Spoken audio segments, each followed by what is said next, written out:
Welcome to the best list brought to you by Best Athletes, helping youth soccer players develop and get recruited, and helping coaches build better athletes and teams.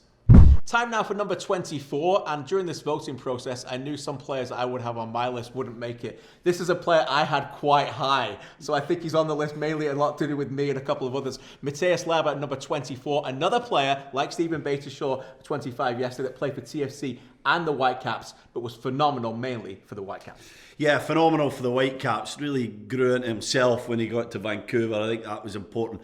When he arrived at TFC, a teammate of mine, actually, KJ, he was just a young lad and a young designated player, so there was a lot of pressure on him, a lot of emphasis on his play, and I thought he was brilliant at what he did. Box to box, could cover the ground, was combative in the middle of the park, obviously could play a little bit as well, had great feet, good with the left, good with the right, and sneaked in with the odd goal or two as well. Yeah, he did score some important goals for the Whitecaps. I think what we'll find during this list is those Whitecaps era, that era when they won the Canadian Championship in 2015, got to the playoffs as well. There's some players on that list. He was integral, as you mentioned, when TFC said they didn't want him anymore and they brought in more DPs. You know, what a massive pickup that was. They got him for bargain, basically nothing in Vancouver.